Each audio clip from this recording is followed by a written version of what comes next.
আমি যদি আরো 100 বারও যদি জেলখানায় যাই আমার কোনো সমস্যা নেই। আপনি রিক্সা চালক, আপনাকে কেন 43 দিন জেল খাটতে হয়েছে? কারণ আমাকে জেল খাটানোর উদ্দেশ্য হলে একটাই, আমরা আপনাদের মতো সাংবাদিকের প্রশ্নের উত্তর দেই যে জনগণের সাথে বা এই দেশের সাথে বর্তমান আমরা কিরকম আছি বা আগে কিরকম আছিলাম এই কথার অপরাধে।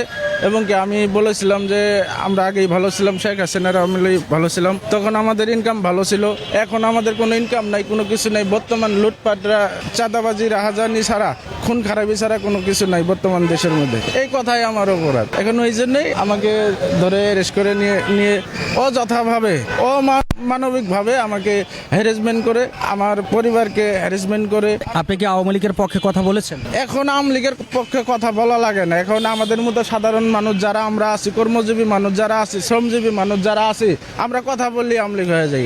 তার কারণ ওই যে কথা একটাই যে আমরা আওয়ামী লীগ থাকতে বা শেখ হাসিনা থাকতে আমরা হাজার গুণে ভালো ছিলাম, লক্ষ গুণে ভালো ছিলাম, সব দিক দিয়ে ভালো ছিলাম। এখন মনে করেন এই কথাগুলো যদি বলবে যাই, এখন মনে করেন আমাদেরকে আওয়ামী লীগের টেক বানায় দিয়ে আমাদেরকে মুখ সৃষ্টি করা হয়, মারধর করে, এরকম মনে করেন। এই কথা বলার জন্য আপনাকে 43 দিন জেল খাটতে হয়েছে। আবারও এসে সেই একই কথা বলছেন, ভয় করছে না? ভয় কি আছে? আমরাও মানুষ, ওরাও মানুষ, সবাই মানুষ। এখন যে পরিস্থিতি হওয়া নাকছে, আমরা দেশের মধ্যে যা পরিস্থিতি হইতাছে, বর্তমান পরিস্থিতি যা, বর্তমান দেশের করুণ অবস্থা, ভয়াবহ অবস্থা, এই কথাগুলি আমরা তুলে ধরি, আমরা সাধারণ জনগণ। এখন সত্য কথা আমরা যদি না বলি তাহলে আমাদের পাপ হবে। এখন ওই জন্যই আমরা বলি বর্তমান আমাদের ইনকামের সোর্সটা কম। আপনি একজন সাধারণ রিক্সা চালক, আপনি 43 দিন জেল খাটলেন, জামিনে কে বের করলো এবং আপনার সংসার কিভাবে চললো?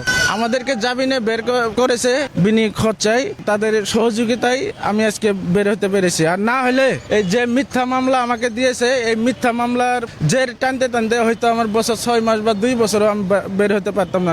তার কারণ আমার ওই যে 2 মাসের ঘর ভাড়া বেজেছে, আমি ইনকাম করতে পারি নাই, আমার পরিবারের সমস্যা হয়েছে। এবং কি আমাদের মতো সাধারণ কর্মজীবী মানুষ যারা আছে আমরা ক্ষতিগ্রস্ত হলাম। হয়রানিমূলক মামলা দিল, মিথ্যা মামলা দিয়ে আমাদেরকে হয়রানি করা হলো। আপনি কি আওয়ামী লীগ করেন? আপনি আওয়ামী লীগের না, আমি আওয়ামী লীগ করি না, কিন্তু বর্তমান দেশের পরিস্থিতি হিসেবে আমরা বলি যে আমরা আগেই ভালো ছিলাম, এটি আমাদের অপরাধ। যেহেতু মনে করেন জেল খেটেছি, আমি আওয়ামী লীগ করি বা বিএনপি করি, যে কোনো করি, ওটা কোনো বিষয় না। কিন্তু আমরা দেশের মধ্যে যা ঘটে, আমরা দেশের মধ্যে যা পরিস্থিতি আমরা দেখতাছি, এটি আমরা জনগণের কাছে তুলে ধরি আপনাদের মাধ্যমে।